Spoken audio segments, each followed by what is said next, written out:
Hello friends, welcome to my YouTube channel teach to learn. आज की इस video में हम बात करेंगे सब्ट्रैक्शन ऑफ टू वेक्टर्स के बारे में।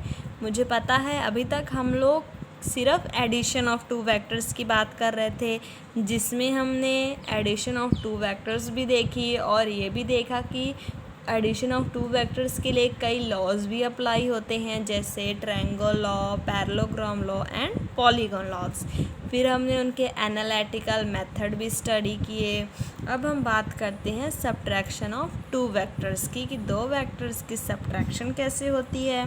साथ ही साथ हम ज़ीरो वेक्टर्स के बारे में भी स्टडी करेंगे, उसकी प्रॉपर्टीज़ और उसके सम इम्पॉर्टेंट टर्म्स के साथ भी आज हम डील करने जा रहे हैं। और लास्ट में हम देखेंगे रिलेटिव वेलोसिटी के बारे में। तो आप इस वीडियो को लास्ट तक देखें ताकि आपको सारा टॉपिक ईजिली अंडरस्टैंड हो जाए। आइए हम शुरू करते हैं अपना आज का टॉपिक का नाम है subtraction of two vectors. It means इसमें हम क्या करेंगे, दो वेक्टर्स को सब्ट्रैक्ट करेंगे। अब इसकी डेफिनेशन देख लेते हैं कि इसे हम कहते कैसे हैं।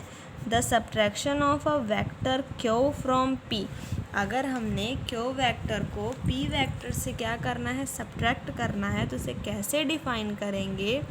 Defined as the addition of vector minus q to vector P.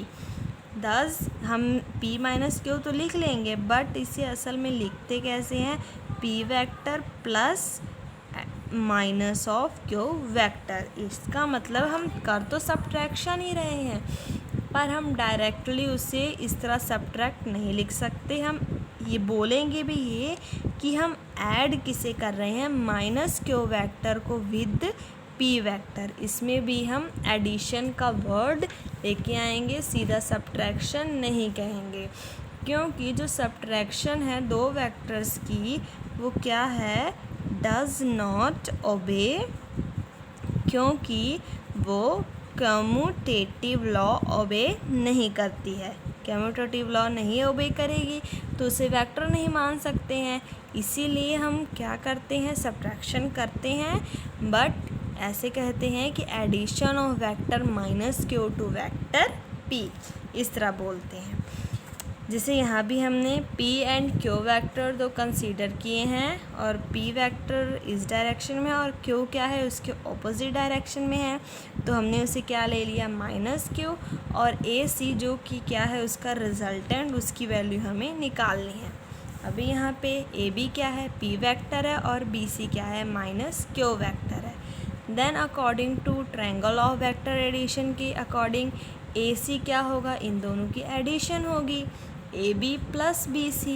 AB क्या है, P, ऐड कर रहे हैं हम माइनस ऑफ Q वेक्टर को, तो ये क्या आ गया, AC किसके इक्वल आ गया, P माइनस Q वेक्टर के। ये होगी इसका रिजल्टेंट। ठीक है, ये तो बात होगी हमारे पास सब्ट्रैक्शन ऑफ टू वेक्टर्स की। अब हम बात करते हैं ज़ीरो वेक्टर के बारे में। A vector having zero magnitude is called null vector और ज़ीरो वेक्टर। अब ज़ीरो वेक्टर के तो नाम से ही क्लियर है कि हम ज़ीरो वेक्टर उसे कहेंगे जिसका क्या होगा, ज़ीरो मैग्नीट्यूड होगा।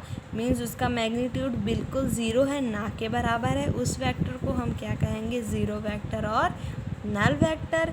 इसे रिप्रेजेंट कैसे करेंगे, ज़ीरो के ऊपर हम क्या लगा लेंगे, एरो। उसे arrow over the number zero, इससे कहते हैं ज़ीरो वेक्टर। अब इसे ज़ीरो वेक्टर देखो आगे क्या है, as zero vector has no magnitude. क्योंकि इसका कोई मैग्नीट्यूड नहीं होता, तो जो arrow representing the zero vector has to be zero length. अगर इसका मैग्नीट्यूड नहीं है तो इसका मतलब इसकी कोई लेंथ भी नहीं होगी। इस सच direction of arrow head can't be specified. अब जिसकी लेंथ होती है, जिसका मैग्नीट्यूड होता है, वही तो कोई डायरेक्शन हमें शो कर पाता है। पर यहाँ पे क्या कह रहे हैं कि ज़ीरो वेक्टर की ना तो कोई लेंथ है और ना ही कोई मैग्नीट्यूड है। इसका मतलब इसके ऊपर जो एरो होता है वो कोई डायरेक्शन भी नहीं स्पेसिफाई कर पाएगा। Therefore, the zero vector has zero magnitude and may be said to have a arbitrary direction. इसीलिए ज़ीरो वेक्टर का क्या है, ज़ीरो मैग्नीट्यूड है और हम ये कह सकते हैं कि उसकी डायरेक्शन आर्बिट्ररी है, चेंज होती रहती है, कांस्टेंट नहीं है, क्योंकि उसका कोई मैग्नीट्यूड ही नहीं है। मैग्नीट्यूड नहीं है तो उसकी कोई कांस्टेंट डायरेक्शन भी नहीं है। The following two operations give rise to zero vector. अब ज़ीरो वेक्टर की हमें ज़रूरत आई कैसे, ये हमें इन दो चीज़ों से पता चलेगा। फर्स्ट है when a vector is multiplied by zero the result is a zero vector. इसका मतलब कि जब भी कोई वेक्टर को हम ज़ीरो से मल्टीप्लाई करते थे तो उसका आंसर क्या आ जाता था, ज़ीरो आ जाता था।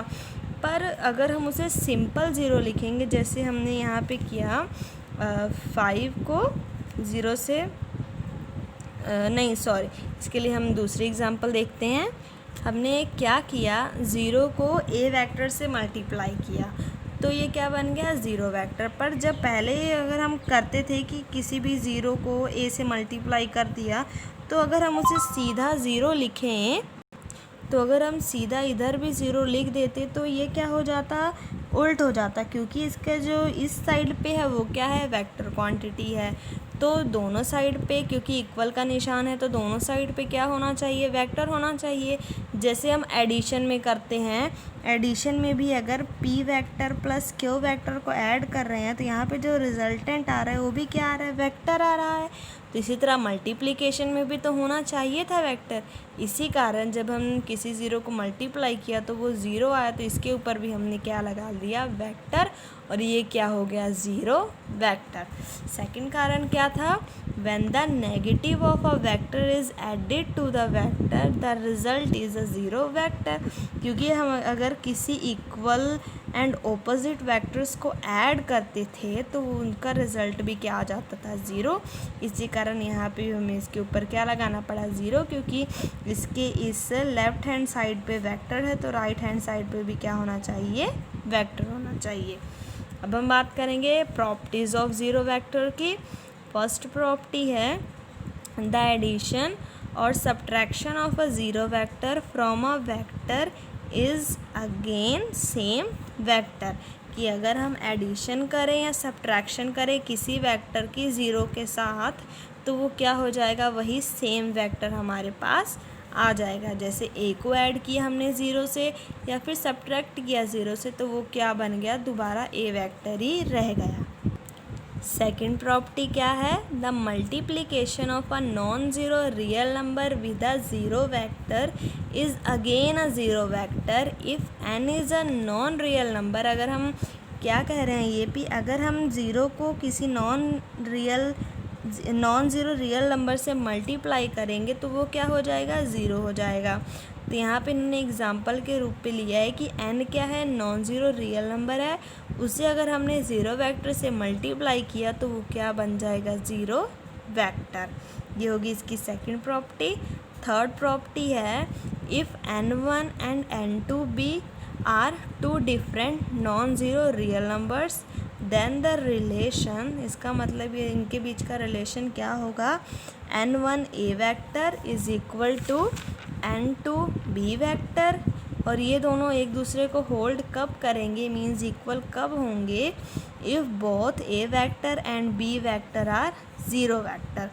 क्योंकि अगर n1 और n2 एक दूसरे से डिफरेंट हैं पर इनको अगर a वेक्टर और b वेक्टर और ये दोनों वेक्टर क्या है, ज़ीरो वेक्टर है, जैसे कि यहाँ पे 5 है, 0 है, इज़ इक्वल टू 7 0 है, तो इसको मल्टीप्लाई करेंगे तो 0 इज़ इक्वल टू 0 आ जाएगा। वही यहाँ पे ये भी कह रहे हैं कि ये इक्वल तब होंगी अगर n1 n2 डिफरेंट भी हैं, पर कंडीशन क्या है, ए वेक्टर और बी वेक्टर ये दोनों क्या होने चाहिए, ज़ीरो वेक्टर होने चाहिए। अब हम बात करते हैं रिलेटिव वेलोसिटी के बारे में। शुरू करते हैं इसकी डेफिनेशन से। इसकी डेफिनेशन क्या है, the relative velocity of an object with respect to moving object. ये क्या है, एक वेलोसिटी है ऑब्जेक्ट की with respect to another moving object. अगर जैसे हम मान लें ये एक ऑब्जेक्ट है, हम इसकी वेलोसिटी देख रहे हैं with respect to another moving object. जो ऑब्जेक्ट क्या है, मूव कर रहा है, तो वो क्या होगा, is the effective velocity with which the object will appear to move when the other object is considered to be at rest. तो हमें ऐसे लगेगा कि ये जो जिस बॉडी के विद रिस्पेक्ट टू हम देख रहे थे मूविंग ऑब्जेक्ट को, हमें ऐसे लगेगा कि ये मूविंग ऑब्जेक्ट क्या है, रेस्ट पे पड़ा है, और जो ऑब्जेक्ट असल में रेस्ट में है वो क्या कर रहा है, मूव कर रहा है। वही बात यहाँ पे इन्होंने भी कही है कि रिलेटिव वेलोसिटी ऑब्जेक्ट की with respect to another moving object के हम देख रहे हैं, वो क्या है, एक इफ़ेक्टिव वेलोसिटी है, जिसके कारण ऑब्जेक्ट हमें क्या लगेगा, मूव करता हुआ लगेगा। When the other object is consider to be at rest, जब हम दूसरे ऑब्जेक्ट को क्या करेंगे, रेस्ट पे कंसीडर करेंगे। इसके लिए हम एग्ज़ाम्पल ले लेते हैं, जैसे कि हम बस चल रही है और बस के अंदर हम लोग बैठे हुए हैं। जब हम लोग बस के अंदर बैठे रहते हैं तो हमें बाहर की चीज़ें, जो ग्राउंड हो गया, ट्रीज़ हो गई, ये सब क्या होती हैं, हमें मूव करती हुई दिखती हैं, पर असल में तो बस मूव कर रही है और हम रिलेटिव वेलोसिटी देख रहे हैं उस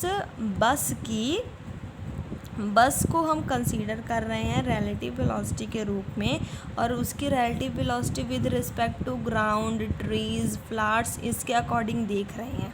उसमें भी क्या है, उसमें भी जो इफ़ेक्टिव वेलोसिटी है, हमें ऐसे लगेगा कि ऑब्जेक्ट जो है, दूसरा ऑब्जेक्ट वो क्या कर रहा है, मूव कर रहा है।